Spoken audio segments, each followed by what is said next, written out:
Piense y hágase rico. De Napoleón Hill. Capítulo 3. La fe. Visualización y creencia en la consecución del deseo.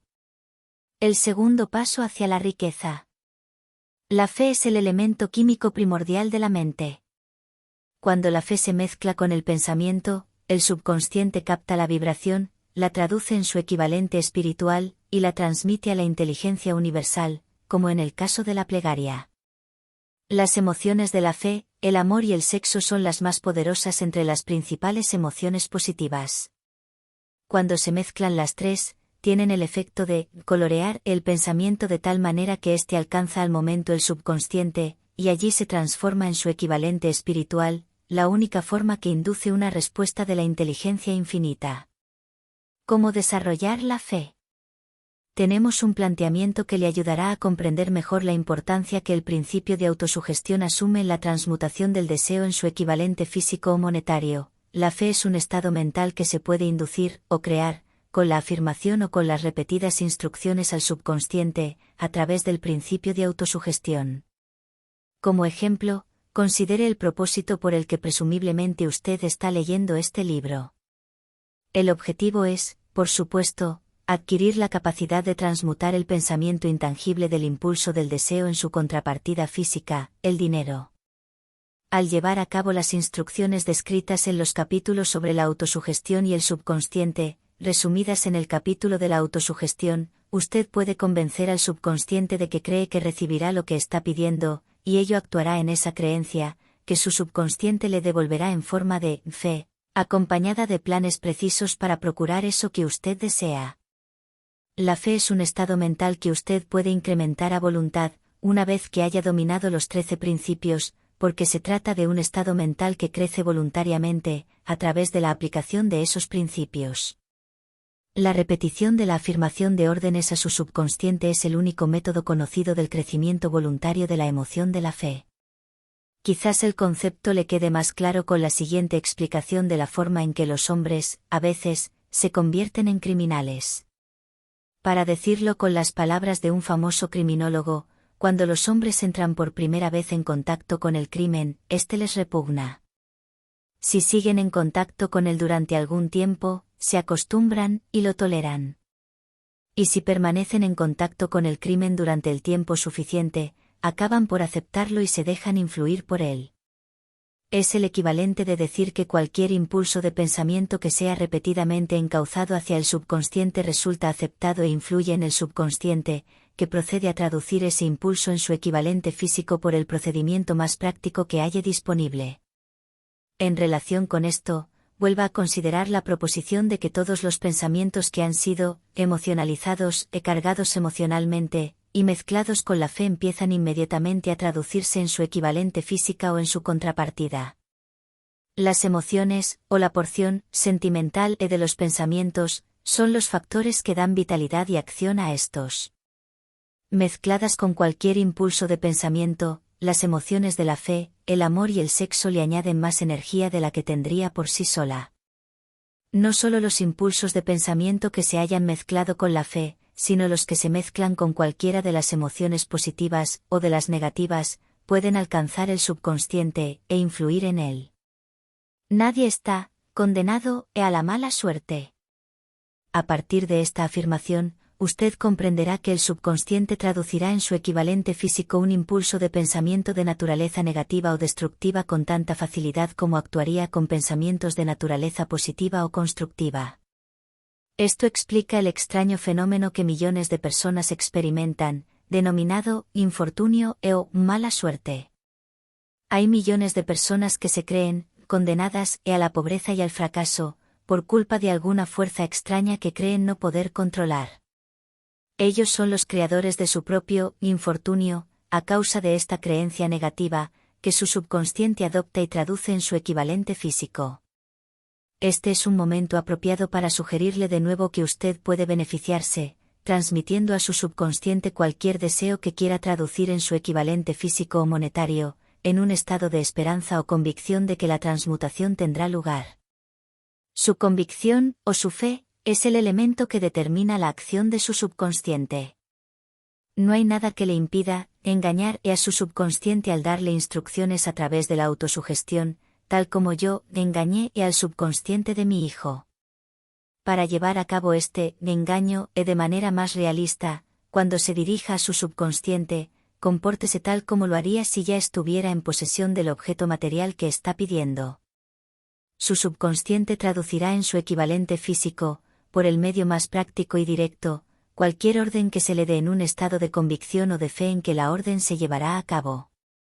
Sin duda, se ha dicho bastante para señalar un punto de partida desde el cual uno puede, mediante la experimentación y la práctica, adquirir la capacidad de mezclar la fe con cualquier orden que se le dé al subconsciente. La perfección surgirá a través de la práctica. No puede aparecer por el mero hecho de leer las instrucciones. Es esencial para usted que estimule sus emociones positivas como fuerzas dominantes de su mente, y quite importancia y elimine las emociones negativas. Una mente dominada por emociones positivas se convierte en una morada favorable para el estado mental conocido como fe. Una mente así dominada puede, voluntariamente, darle al subconsciente instrucciones que éste aceptará y ejecutará de inmediato. La fe es un estado mental que se puede inducir mediante la autosugestión.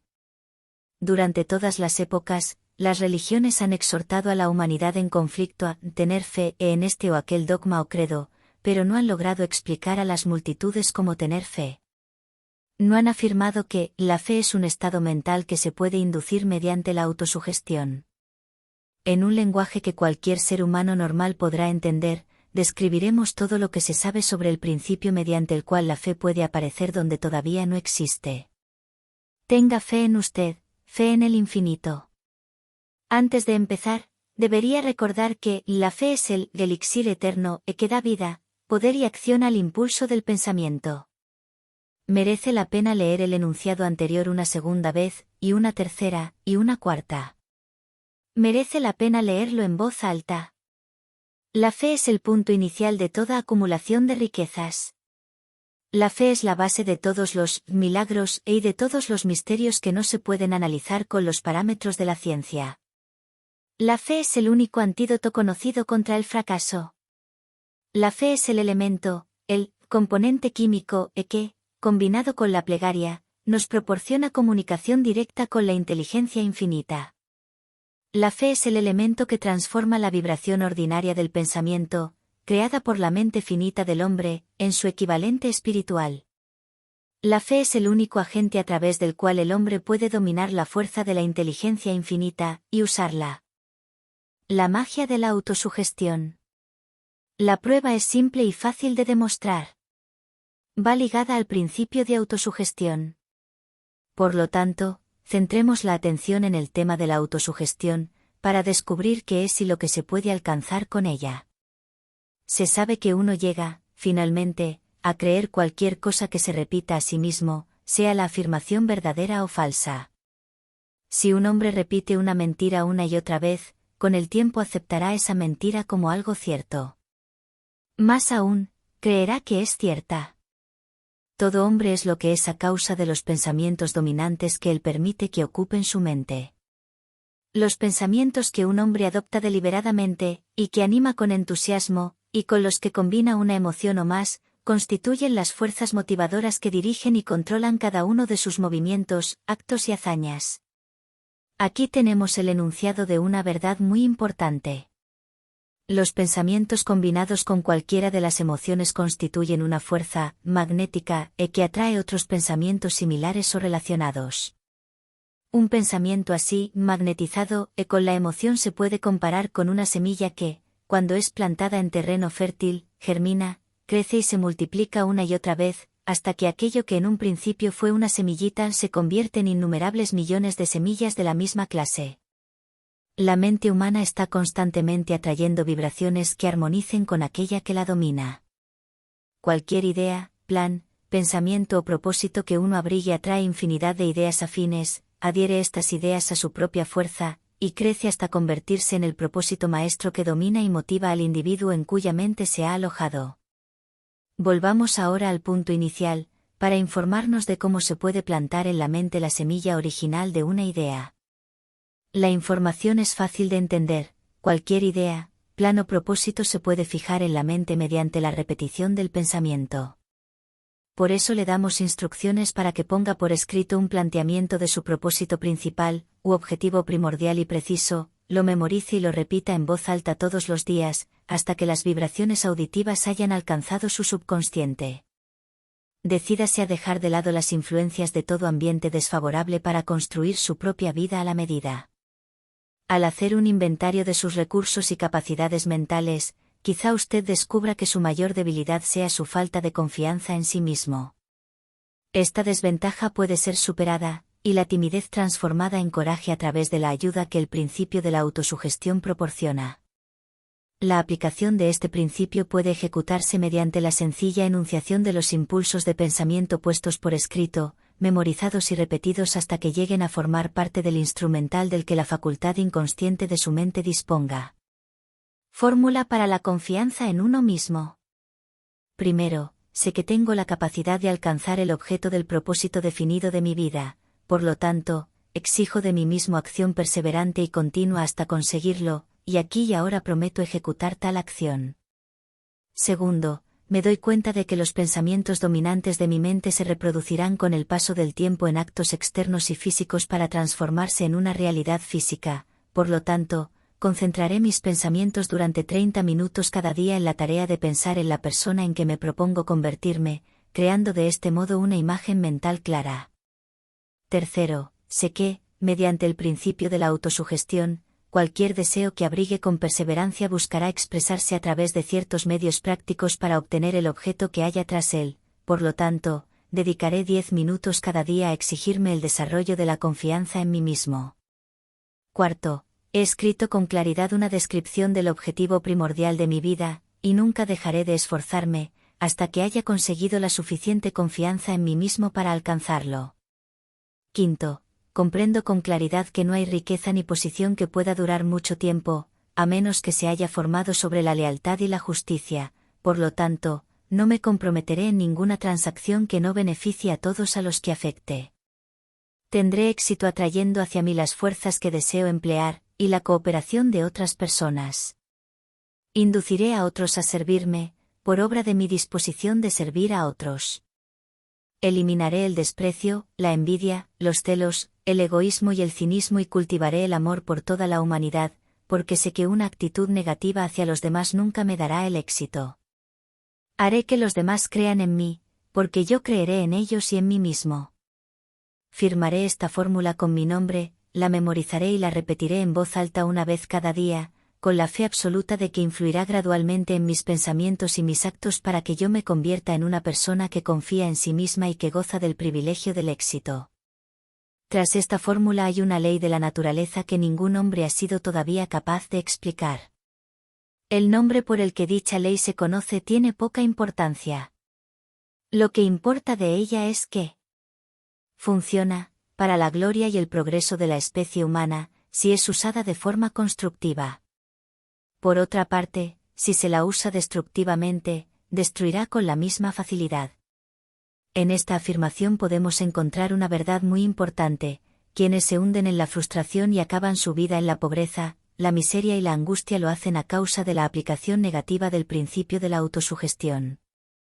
La causa se puede encontrar en el hecho de que todos los impulsos de pensamiento tienen tendencia a vestirse de su equivalente físico.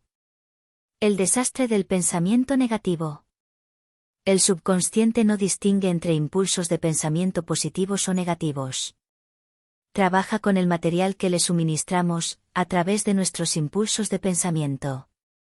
El subconsciente traducirá en algo real un pensamiento regido por el miedo con tanta facilidad como transformaría en realidad un pensamiento regido por el coraje, o por la fe. Tal como la electricidad hace girar las ruedas de la industria, y rinde servicios útiles si se la emplea correctamente, o acaba con la vida si se hace mal uso de ella, así, la ley de la autosugestión nos conducirá a la paz y la prosperidad o nos arrastrará hacia el valle de la miseria, el fracaso y la muerte, de acuerdo con el grado de comprensión y aplicación que tengamos de ella.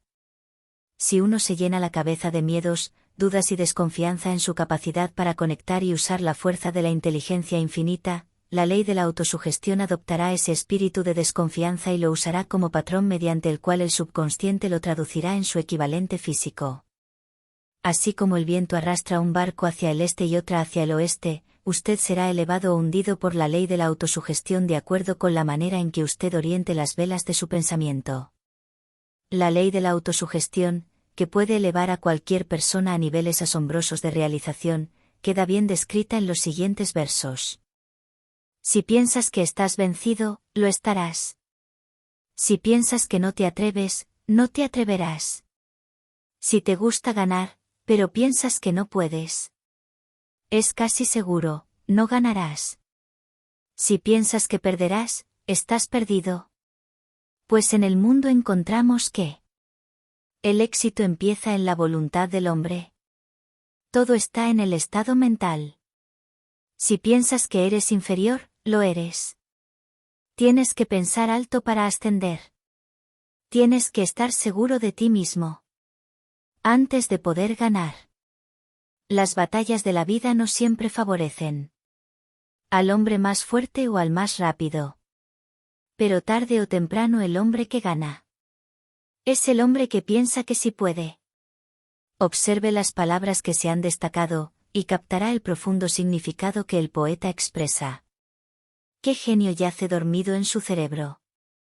En algún rincón de su carácter está latente, dormida, la semilla de la realización que, si germinara y se pusiera en acción, lo elevaría a niveles que tal vez usted nunca soñó alcanzar. Así como un virtuoso puede arrancar las melodías más hermosas de las cuerdas de su violín, usted puede despertar al genio que yace dormido en su mente, y hacer que lo conduzca hacia arriba, hacia cualquier objetivo que desee alcanzar. Abraham Lincoln fue un fracasado en todo lo que intentó, hasta después de haber alcanzado los 40 años. Fue un don nadie, de ninguna parte, hasta que una gran experiencia entró en su vida y despertó al genio dormido que había en su corazón y en su cerebro, para darle al mundo uno de sus hombres realmente grandes. Esa, de experiencia, estaba combinada con las emociones de la aflicción y el amor. Le aconteció a través de Anne Radley, la única mujer a quien el amor realmente. Es sabido que la emoción del amor está ligada al estado de ánimo conocido como la fe, y esto se debe a que el amor se aproxima mucho a traducir los impulsos de pensamiento propios en su equivalente espiritual. Durante su labor de investigación, el autor ha descubierto, a partir del análisis de la vida y realizaciones de centenares de hombres de posiciones destacadas, que detrás de casi cada uno de ellos existía la influencia del amor de una mujer. Si quiere pruebas del poder de la fe, examine las realizaciones de los hombres y mujeres que se han valido de ella. El Nazareno encabeza la lista. La base de la cristiandad es la fe, no importa cuántas personas hayan pervertido o malinterpretado el significado de esta gran fuerza. La esencia de las enseñanzas y de las realizaciones de Cristo, que pueden haberse interpretado como milagros, son nada más y nada menos que fe. Si hay fenómenos milagrosos, se producen solo a través del estado mental conocido como la fe. Consideremos el poder de la fe, tal como nos la mostró un hombre bien conocido por toda la humanidad, el Mahatma Gandhi, de la India. En este hombre, el mundo tuvo uno de los ejemplos más sorprendentes de las posibilidades de la fe que conozca la humanidad. Gandhi ostentó más poder potencial que ningún otro de sus contemporáneos, y ello a pesar del hecho de que no contó con ninguna de las herramientas ortodoxas del poder, tales como dinero, barcos de guerra, soldados ni material bélico. Gandhi no tenía dinero, ni casa, ni siquiera ropas, pero tenía poder. ¿Cómo lo obtuvo? Lo creó a partir de su comprensión del principio de la fe, y mediante su capacidad para trasplantar esa fe al espíritu de 200 millones de personas. Gandhi consiguió la sorprendente proeza de influir en 200 millones de mentes para formar un conglomerado humano que se moviese al unísono, como un solo hombre. ¿Qué otra fuerza de este mundo, aparte de la fe, puede lograr tanto? Como una idea construyó una fortuna debido a la necesidad de la fe y de la cooperación en el funcionamiento de los negocios y de la industria, será tan interesante como provechoso analizar un suceso que nos proporciona un excelente ejemplo para la comprensión del método por el cual los industriales y los hombres de negocios acumulan grandes fortunas al dar antes de intentar recibir. El suceso elegido para este ejemplo data de comienzos de siglo, cuando se estaba formando la United States Steel Corporation, Corporación del Acero de Estados Unidos. A medida que lea la historia, tenga presente esos hechos fundamentales, y comprenderá cómo las ideas se han convertido en fortunas inmensas.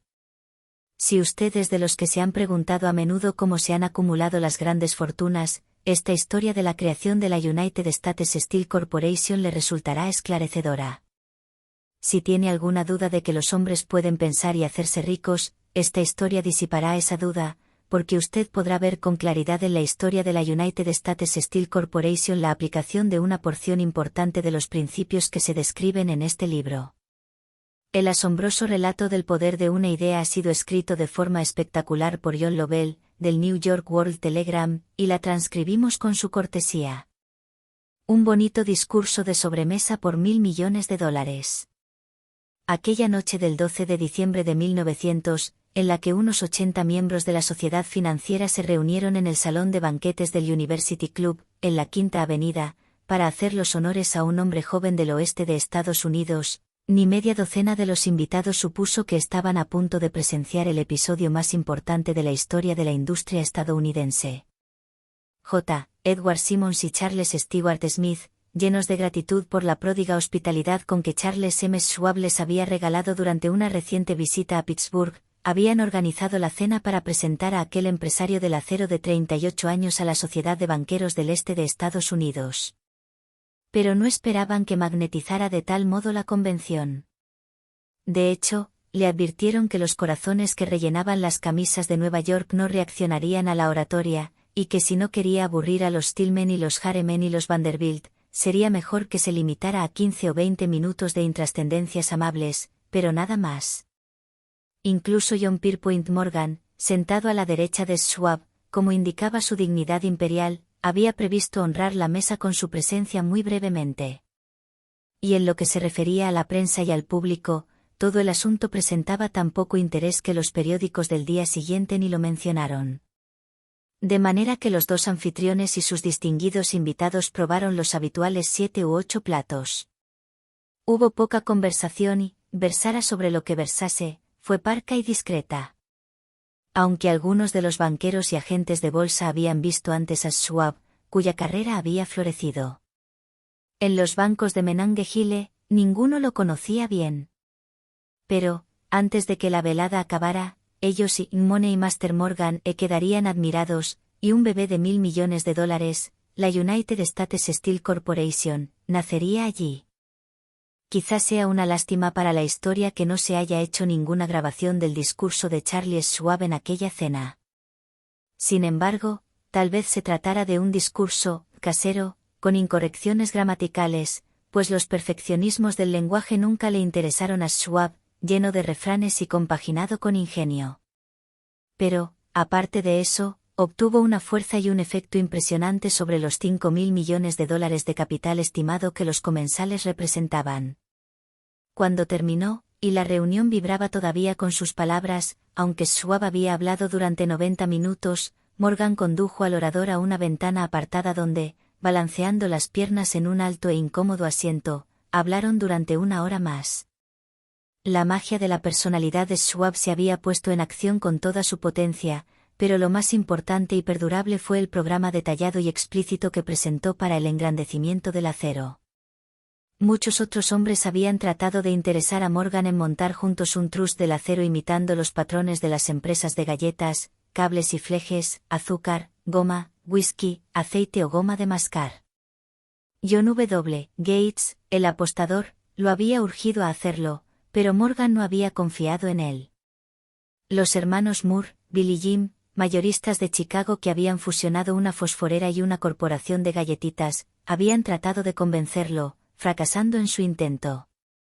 Elbert H. Gary, el sacrosanto abogado del Estado, quiso atraerlo a su terreno, mas no llegó a ser lo bastante grande como para impresionarlo. Hasta que la elocuencia de Schwab elevó a J. P. Morgan a las alturas desde donde pudo visualizar los sólidos resultados del proyecto financiero más atrevido que se hubiera concebido nunca, la idea era considerada un delirante sueño de especuladores ingenuos. El magnetismo financiero que, hace una generación, empezó a atraer miles de compañías pequeñas y a veces ineficazmente dirigidas a combinaciones más grandes y competitivas, se ha vuelto operativo en el mundo del acero gracias a los artilugios de aquel jovial pirata de los negocios, John W. Gates. Este había formado ya la American Steel and Wire Company con una cadena de pequeñas empresas, y junto con Morgan había creado la Federal Steel Company. Pero al lado del gigantesco trust vertical de Andrew Carnegie, dirigido por sus 53 accionistas, esas otras combinaciones resultaban insignificantes. Podían combinarse como mejor les pareciese, pero ni todas juntas harían mella en la organización de Carnegie, y Morgan lo sabía. El viejo escocés excéntrico también lo sabía. Desde las majestuosas alturas de Skibow Castle había visto, primero divertido y luego con resentimiento, los intentos de las pequeñas compañías de Morgan entremetiéndose en sus negocios. Cuando esos intentos se tornaron demasiado importantes, el mal genio de Carnegie se convirtió en ira y en deseos de venganza. Decidió duplicar cada fábrica suya por cada una que sus rivales poseyeran. Hasta entonces no había tenido interés en cables, tubos, flejes ni planchas. En cambio, se contentaba con venderle el acero en bruto a esas compañías y las dejaba que trabajaran en la especialización que quisieran. Ahora, con Schwab como jefe y lugarteniente capaz, planeaba arrinconar a sus enemigos contra la pared. Así fue como Morgan vio la solución a su problema de combinaciones en el discurso de Charles M. Schwab. Un trust sin Carnegie, el gigante, no sería ningún trust, sino un pastel de ciruelas sin ciruelas. El discurso de Schwab de aquella noche del 12 de diciembre de 1900 aportó la sugerencia, que no la solicitud, de que el vasto imperio Carnegie podía llegar a estar bajo la sombra de Morgan. Habló del futuro mundial del acero, de reorganización en aras de la eficiencia, de especialización, de deshacerse de compañías improductivas, de la concentración del esfuerzo en las propiedades florecientes, de ahorros en el tráfico de mineral bruto, de ahorros en los departamentos directivos y administrativos, de captar mercados extranjeros. Más que todo eso, les dijo a los bucaneros que había entre ellos donde estaban los errores de su piratería habitual. Sus propósitos, suponía él, habían sido crear monopolios, aumentar los precios y pagarse a sí mismos dividendos exagerados más allá de todo privilegio. Con su estilo campechano, Schwab condenó ese sistema.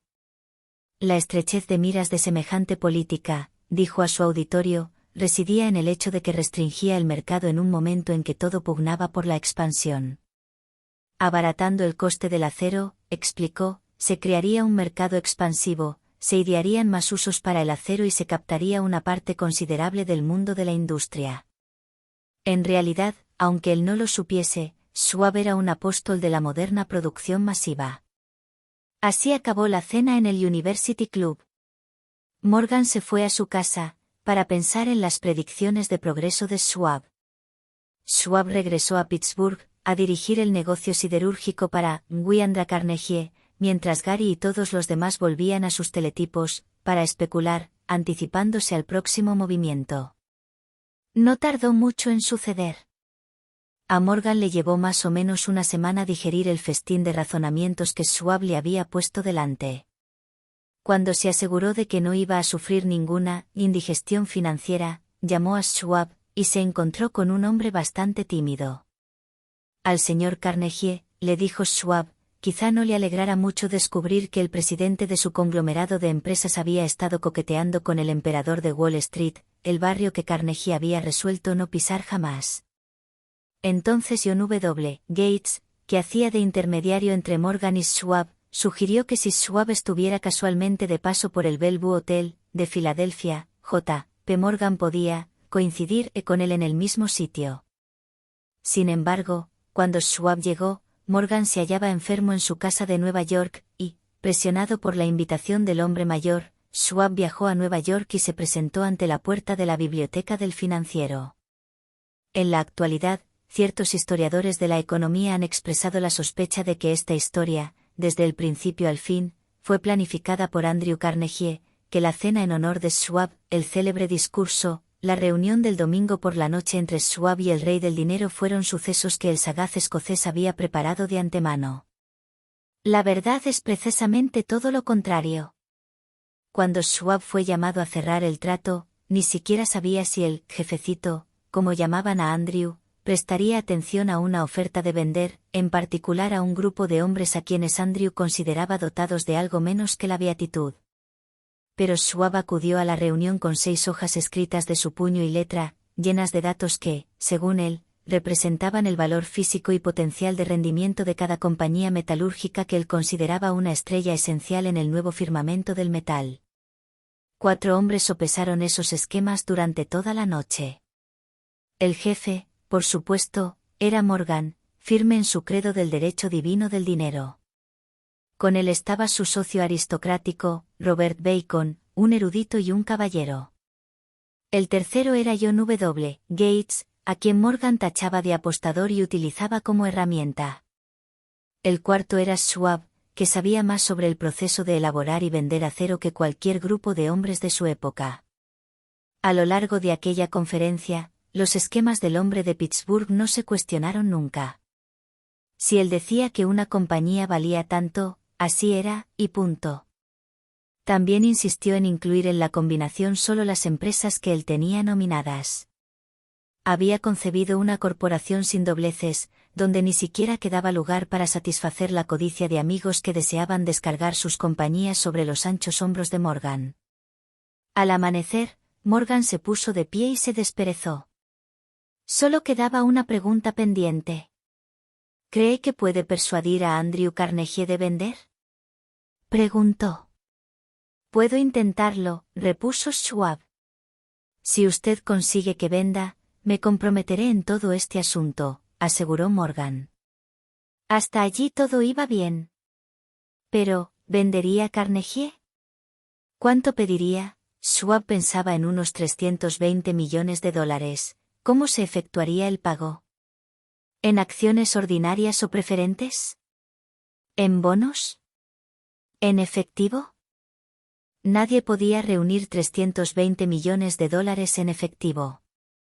En enero acudieron a un partido de golf en los helados prados de St. Andrews, en Westchester, Andrew envuelto en jerseys, bien abrigado, y Charlie conversando de trivialidades, para ejercitar el buen humor. Pero no se pronunció ni una palabra sobre negocios hasta que la pareja se sentó en la cálida sala de la cabaña que Carnegie poseía cerca de allí.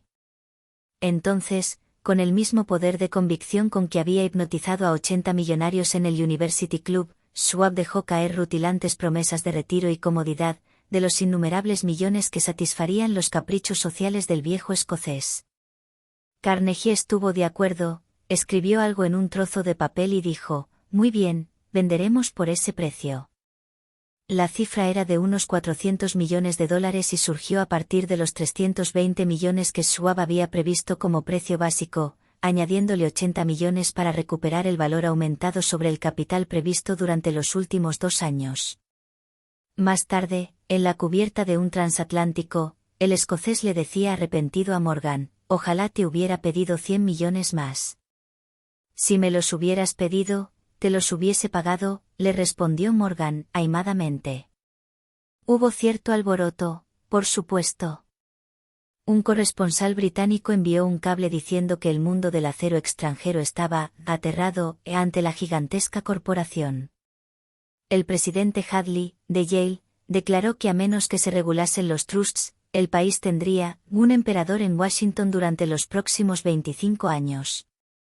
Pero ese hábil agente de bolsa que quien era, se aplicó a su trabajo de impulsar tan vigorosamente las nuevas acciones hacia el público, que todo el exceso de liquidez, estimado por algunos en cerca de 600 millones de dólares, fue absorbido en un abrir y cerrar de ojos.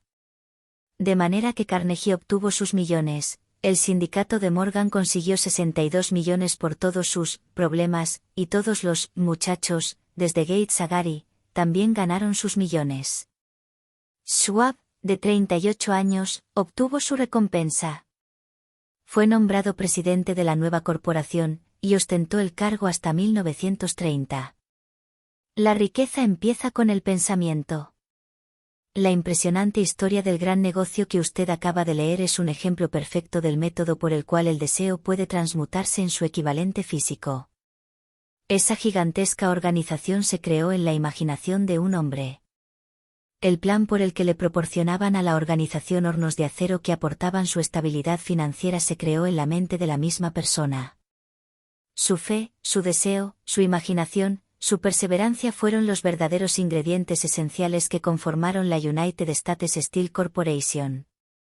Los hornos y los equipos mecánicos adquiridos por la empresa, después de haber surgido a la existencia legal, fueron incidentales, pero un análisis cuidadoso revelará el hecho de que el valor aumentado de las propiedades adquiridas por la corporación se incrementó en unos $600 millones, por la mera transacción que los consolidaba bajo una misma gerencia. En otras palabras, la idea de Charles M. Schwab, sumada a la fe con la que contagió a J. P. Morgan y a los demás, había dado unos beneficios de unos $600 millones. No es una suma insignificante por una sola idea.